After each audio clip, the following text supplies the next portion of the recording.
now, would you believe it's 200 years since the discovery of Parkinson's disease? And can't believe it's been that long, such a long time, and still searching for a cure. So a lot of famous names from across the world, across the art world, and I joined that fight through a project called Cure Cubed. So what is it? Let's find out from the curator, Laura Culpan, and one of the artists taking part, Gavin Turk. Morning to you both. Good morning. So talk us through it, Laura.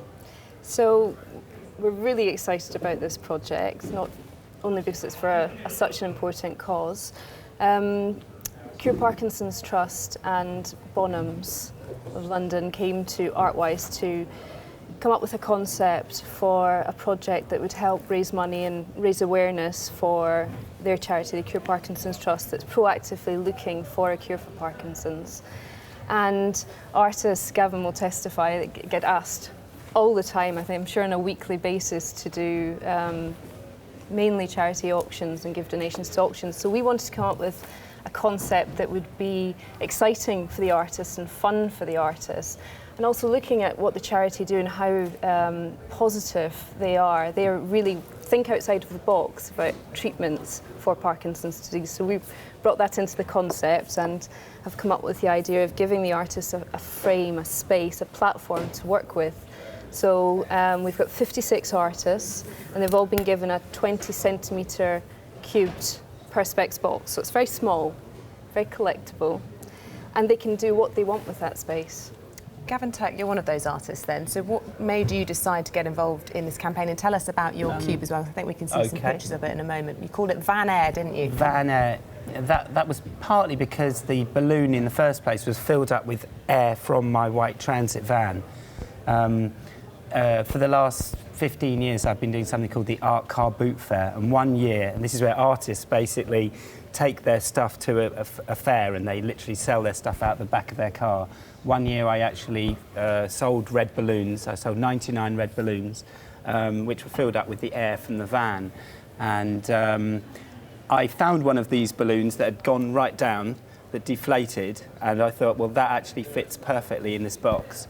And somehow I thought that it was originally the balloon was about the Fietto d'Artista, like a piece by Piero Manzoni in the 1960s, where he filled up a balloon with his own breath. And now I filled it up with the transit van, and now the air's gone, but the balloon is still deflated on the plate, and it fitted perfectly what's into the the message cube. with that? Why did you, obviously you do these car boot sort of sales, but what's that car air, the sort of, isn't it carbon monoxide that you get? Carbon monoxide, yeah. Mainly, yeah. I mean, I think it was to do with all the routes and channels. I mean, really it's to do with white transit vans. It's to do with cultural identity. It was to do with the fact that we're all linked by this whole system of roads and of places, like spaces between us. I guess it was to do with, our kind of cultural identity rather than just our personal identity. What's the most important thing from this, Laura? I mean, obviously you want to raise money from selling these, and that's going to go to a very good cause, of course, but it's also crucially about raising awareness, isn't it? It is, yes, and the fact that we're here talking about it, we're already succeeding in that. Yes, the format of the exhibition, if you can imagine 56 artworks all unified by this space, and each artist has really, their responses are so unique and so exciting. It's been designed in such a way that the cubes can either be shown wall hung, so if you've got an artist who's a painter, wants to draw photography, then the base of what looks like the cube would be the canvas, the framed canvas. So I think it's going to be in itself a really exciting exhibition.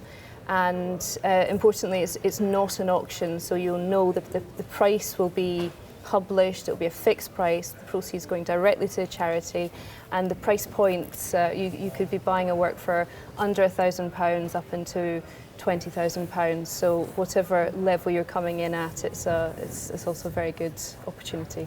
Really good to talk to you, Laura Culpan and Gavin Turk. Thanks very much, and good luck with the auction. Thank you.